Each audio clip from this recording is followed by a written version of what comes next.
చంపేస్తాను నేను. ఏంటి మీదకి వస్తున్నావు? ఇందాకటి నుంచి చూస్తున్నాను, సైలెంట్ గా ఉంటే రెచ్చిపోతున్నావేంటి? నీ నాటకాలు నా ముందర కాదు, ఆడిటోరియంలోవి. నువ్వు నాటకాలు రాత్రుల్లే వేస్తావా? నిన్నేం చేస్తానో నాకే తెలియదు. నువ్వు బెదిరిస్తే భయపడతాననుకుంటున్నావా? రాత్రంతా నువ్వు అభితో ఉన్నది నిజం కాదా?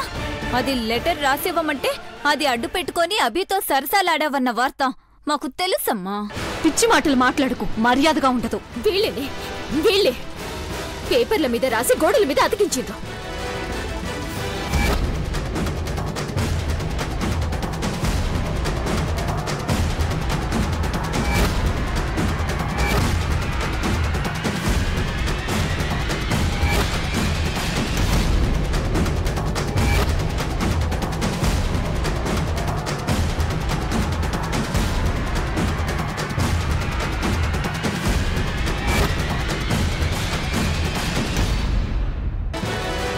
అయితే ఏంటి? ప్రిన్సిపల్ కి చెప్తావా? బయటికి పోయి పోలీస్ స్టేషన్లో చెప్తావా? ఏం చెప్పినా వివరంగా చెప్పమంటారు. ఒలిచినట్టు చెప్పాలి. చెప్తావా? అదంతా అబద్ధమని చెప్తాం.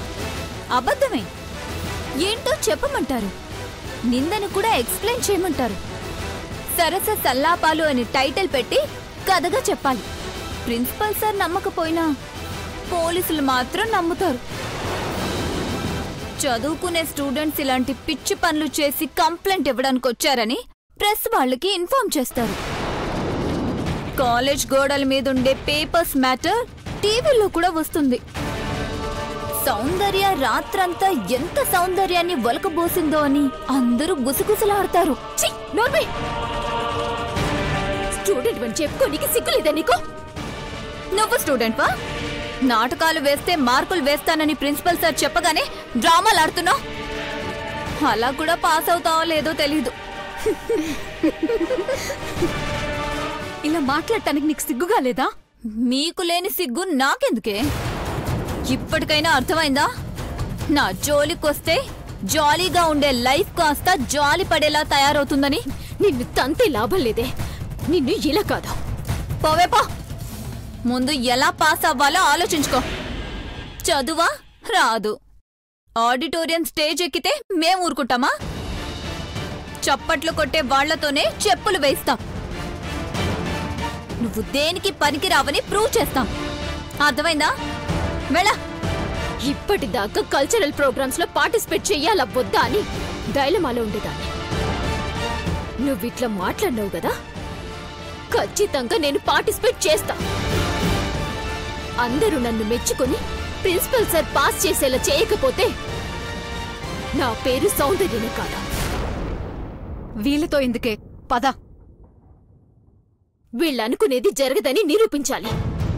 నిరూపిస్తాను.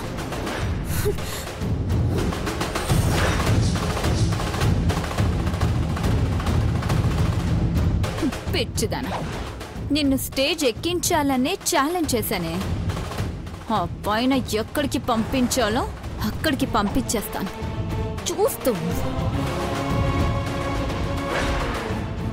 అభి, ఇప్పటికే అమ్మఒడి ప్రోగ్రామ్ కి ఫేస్బుక్ నుండి మంచి రెస్పాన్స్ వస్తుంది. అవునభి, లక్షల్లో లైక్స్, వేలలో షేర్స్ చేశారు. నిజంగా యు ఆర్ గ్రేట్. రే, ఇదంతా నేను ఒక్కడిగా ఏం చేయలేదు. మీరందరూ హెల్ప్ చేస్తేనే కదా అమ్మఒడి గురించి అందరూ మాట్లాడుకుంటున్నారు. లైఫ్లో మనం ఎంత సంపాదించినా రాని ఆనందం, సాటిస్ఫాక్షన్, మన నుండి సాయం పొందిన వాళ్ళ కళ్ళలో కనిపించే ఆ ఫీల్, మన పట్ల చూపించే ఆ కృతజ్ఞత చూసినప్పుడు ఆనందం వేరుగా ఉంటుంది. మన దగ్గర మొదలైన ఈ చిన్న ప్రయత్నం దేశంలో ఎక్కడా వీధి పాలలు లేని రోజున నిజంగా పెద్ద సక్సెస్ అయినట్టేరా. తప్పకుండా అభి, తప్పకుండా.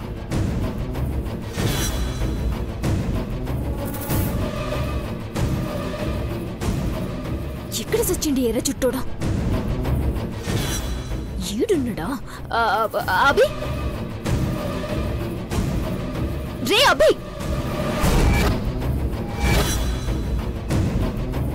రే, సౌందర్య పిలుస్తుందిరా. రే అభి. అరే, నాకు అర్జెంట్ పని ఉంది, నేను వెళ్తాను. బాయ్.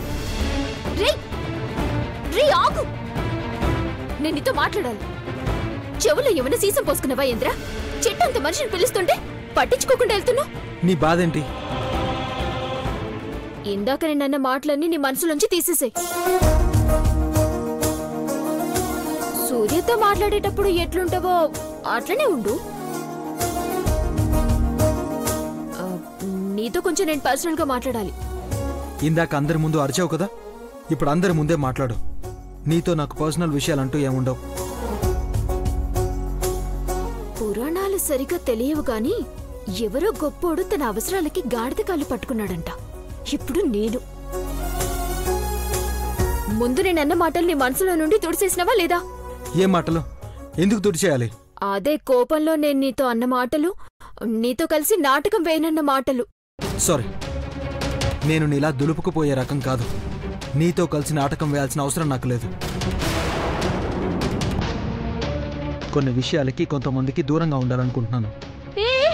ఆ విషయంలో బందంట అన్ని పట్టించుకుంటే ఎట్లా? మనమిద్దరం కలిసి నాటకం వేస్తున్నాం అంతే, సరేనా? Thank you.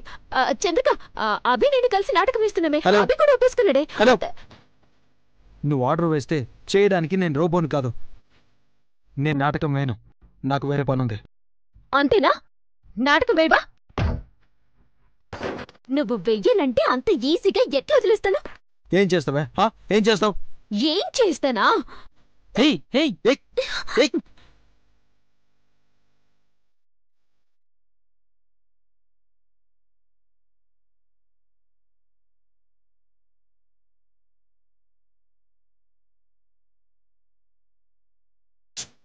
వదలవే, వదలు. ఇప్పుడు ఎక్కడికి వెళ్తావో నేను చూస్తా.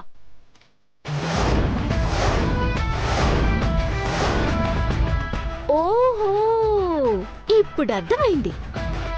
నాతో నాటకం వేస్తే నాతో పోటీగా పర్ఫామ్ చేయలేనని భయం కదూ? అందరూ నన్ను మెచ్చుకుంటుంటే చూడలేవు కదా నువ్వు? సౌందర్యంటే ఆ మాత్రం భయం ఉండాలి. అవును, నిజమే. నీలా మాటలు మార్చడం, నటించడం నాకు రాదే. నేను నాటకం వేయనంటే వేయను. వెళ్ళ. అవునా? మంచోడ్లా ఎదుటివాడి కళ్ళల్లో ఫీల్, పెదల్లో చిరునవ్వు చూస్తే ఆనందం, అది ఇది అని వీళ్ళందరికీ బుద్ధుల్లా బోధిస్తున్నావు. అవన్నీ బుట్టి మాటలేనా? నేను నిన్నింతలా బతిమలాడ్డానికి కారణం కూడా నువ్వేరా? నువ్వు నాతో నాటకం వేయకపోతే కాలేజ్ గోడల మీద రాసిన రాతలు నిజమైతేరా? ఏ తప్పు చేయకపోయినా ఆ నిందల్ని నేను కేవలం నీ వల్లే మోయాల్సి వస్తుంది.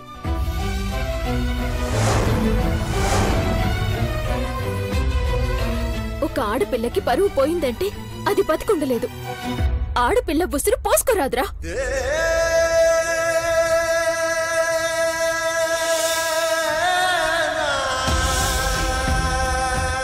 ఒరే అభి, ఇందులో నీ తప్పు కూడా ఉందిరా. మన వల్ల ఒకరికి మంచి జరగకపోయినా పర్వాలేదు, చెడు జరగకూడదని నువ్వే అంటావు కదరా. ఒప్పుకోరా, ఈ నాటకం తన జీవితంతో ముడిపడి ఉందిరా.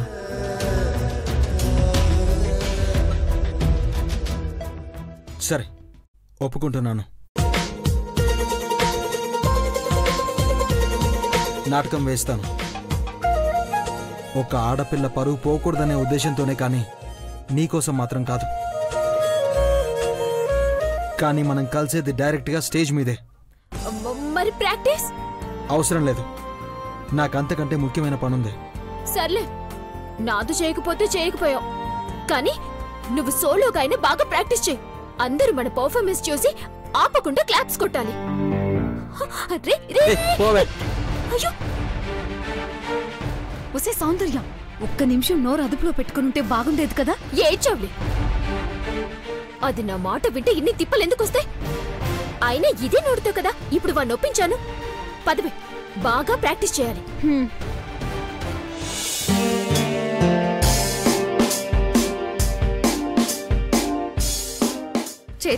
చైత్ర, ఆ సౌందర్య ఏం చేస్తుందో తెలుసా? కొంపతీసి మన దెబ్బకి కాలేజ్ వదిలి పారిపోయిందా ఏంటి? నువ్వు అలా దాన్ని తక్కువ అంచనా వేస్తూనే ఉండు. రేపది గెలిచి నీ ముందే పొగరుగా తిరుగుతుంది. ఏంటి నువ్వనేది?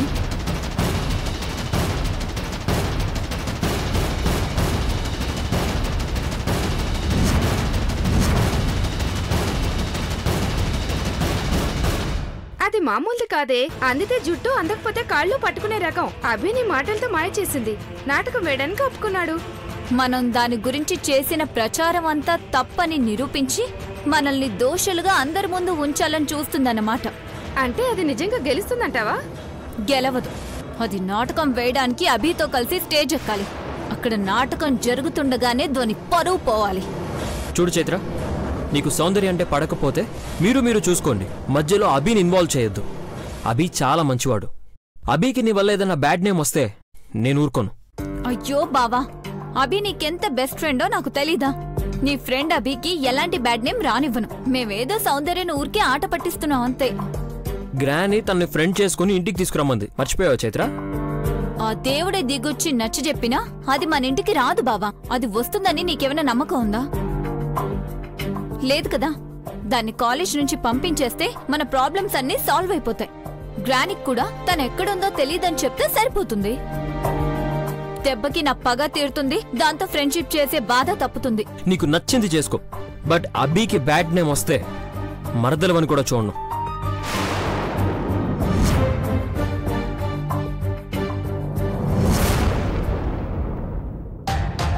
విజయ్, విజయ్! అమ్మగారు, సాయంత్రానికి అరిసెలు, పూతరేకులు, కజ్జికాయలు, రవ్వ పాయసం, లడ్డు, బూందీ కూడా ఇవన్నీ రెడీగా ఉండాలిరా. పండగ కాదు, ఫంక్షన్ లేదు. ఇప్పుడు అవన్నీ ఎందుకు అమ్మగారు? నేను సంతోషంగా ఉండడమేరా పండగ. పెద్దమ్మగారు చెప్పలేదు కదమ్మా. ఏరా, నేను చెప్తే చేయవా? నీ వయసు పెరిగినట్టు జీతం పెరగాలంటే నా మాట వినాలి. అలాగేనమ్మా. ఆ గనిగాడి ఫ్యామిలీని అఖిలక్క తీసుకురాలేదన్న సంతోషంతోనే స్వీట్స్ తయారు చేయమన్నాన్రా.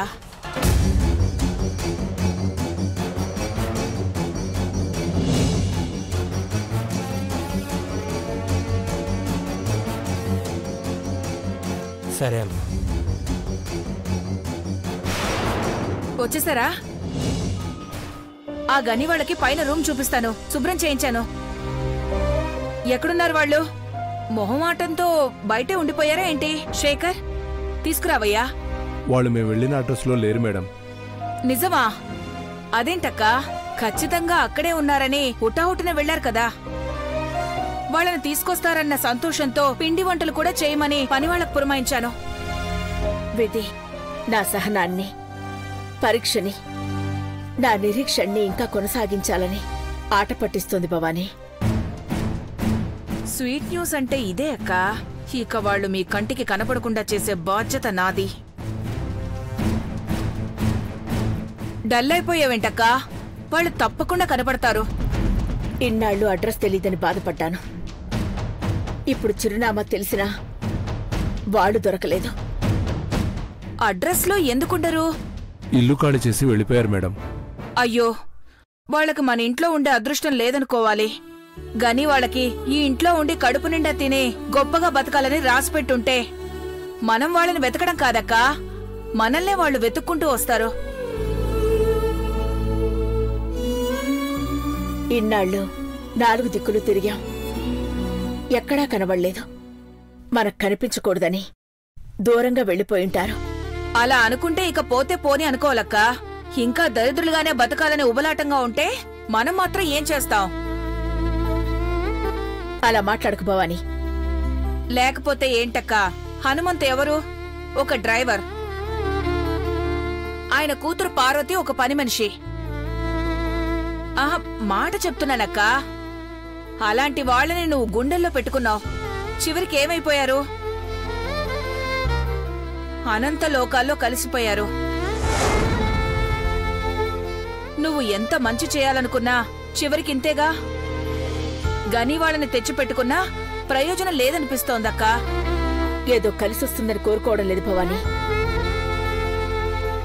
కలిసి ఉండాలనుకుంటున్నాను. పార్వతికిచ్చిన మాటని నిలబెట్టుకోవాలి. ఆ సంబంధాన్ని కలుపుకోవాలి. అప్పుడు నా కొడుకు కోడలి ఆత్మ కూడా శాంతిస్తుంది. నిజం మేడం. నువ్వు వత్తాసు పలికినా అది జరగాలంటే ఎప్పుడు ఏమవుతుందో. నేననుకున్నది జరుగుతుంది. జరిపిస్తాను భవాని. గని వాళ్ళు ఎక్కడున్నా సరే తీసుకొస్తాను. ఎందుకు దూరంగా వెళ్ళిపోతున్నాడో నాకిప్పుడిప్పుడే అర్థమవుతోంది. ఆత్మాభిమానంతోనే వెళ్ళిపోయి ఉంటాడక్కా. ఇక్కడికొచ్చి చేతులు కట్టుకోవాలి, లేదంటే చేయి చాచాలి. ఇలా బతకడం ఎందుకనుకున్నాడో ఏమో. నిన్నటిదాకా నేను కూడా అలాగే అనుకున్నాను. కానీ ఆత్మాభిమానం అడ్డొచ్చు కాదు భవానీ. భయంతో వాళ్ళు వెళ్ళిపోతున్నారు. ఆ భయానికి కారణం ఎవరో తెలుసుకుంటాను. భవానీ మేడమే అలాంటి ప్రయత్నాలేవో చేస్తుందేమో అనిపిస్తుంది మేడం.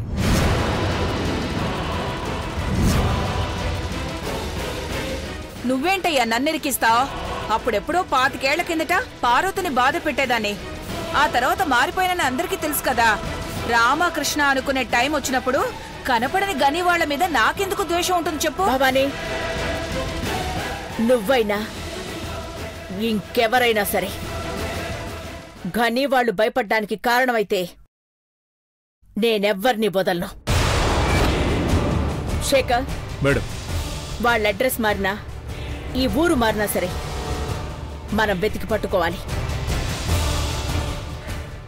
భయం కాదు, నేనంటేనే అభయం అని తెలుసుకోవాలి.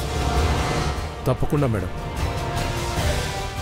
అక్క, వాళ్ల గురించి ఎక్కువగా ఆలోచించి ప్రయాసపడి ఆరోగ్యాన్ని మాత్రం పాడు చేసుకోవద్దని కోరుకుంటున్నాను. పార్వతి కోరిక తీర్చలేదన్న మనోవేదన కన్నా ఇదేమీ బాధ కాదు భవానీ. శేఖర్, ప్రయత్నాలు ముమ్మరం చెయ్యి. 2 రోజుల్లో మీకు గుడ్ న్యూస్ చెప్తాను మేడం. గుడ్.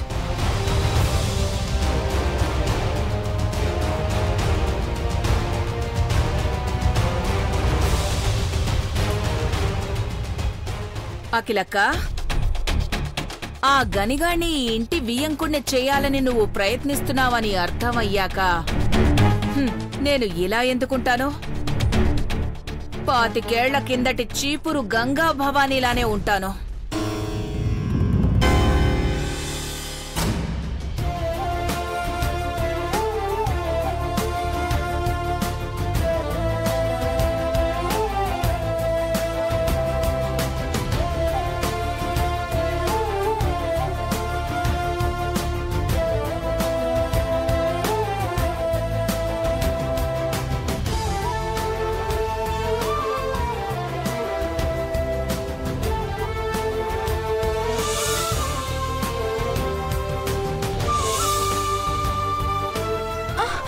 ఏ చిన్న జాగ్రత్తమా. ఏం కాలేదులే అభి. జీవితంలో ఎన్నో దెబ్బలు తిని అందరూ ఇక్కడికొచ్చారు బాబు. అందుకేనేమో ఎంత పెద్ద కష్టం వచ్చినా కానీ వాళ్ళకది చిన్నదిగానే అనిపిస్తుంది. కల్మషం లేని ఆ నవ్వులు చూసావా రాఘవయ్య? ఆ నవ్వులు వాళ్ళ మొహాల్లో ఎప్పుడూ ఇలానే ఉండాలి. ఆపరేషన్ అయిన వాళ్ళ హెల్త్ ఎలా ఉంది రాఘవయ్య? ఆపరేషన్స్ అయిన వాళ్ళ హెల్త్ బానే ఉంది బాబు, కానీ మిగిలిన వాళ్ళ గురించే భయంగా ఉంది. ఎప్పుడు ఎవరికి ఏం జరుగుతుందో అర్థం కాని పరిస్థితి. కళ్ళకు గంతలు కట్టుకుందే ఆ చిన్నది. నిన్ను చూడాలి చూడాలని మారం చేస్తుంటే తప్పక నిన్ను రమ్మని చెప్పానబి. ఏ ప్రమాదం జరగకముందే వీళ్ళని హాస్పిటల్లో జాయిన్ చేసి ట్రీట్మెంట్ స్టార్ట్ చేయాలి. ఒక్కొక్కరికి సుమారుగా ఎంత కావాలి రాఘవయ్య? ఒక్కొక్కరికి లక్షల్లో ఖర్చు బాబు. ఇంతమంది కంటే కోట్లలోనే అవుతుంది బాబు.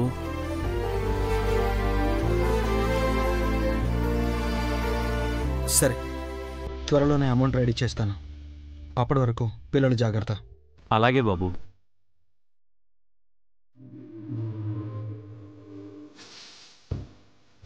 అభి అంకుల్, మీరిక్కడికి వచ్చింది మాతో ఆడుకోవడానికా లేక వాటిని తాతయ్యతో మాట్లాడటానికా? రా ఆడుకుందాం. మౌని, నేనొచ్చింది నా బంగారంతో ఆడుకోవడానికి. రే పిల్లలు, ఆ కళ్ళగంత రెడ్డి ఇవ్వండి, నేను కట్టుకుంటాను. అభి, నువ్వు దొంగవా?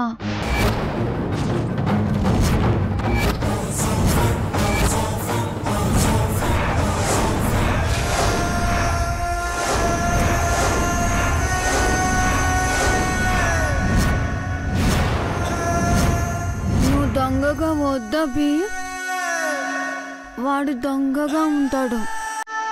నిన్ను దొంగ దొంగ అంటే నేను వినలేను.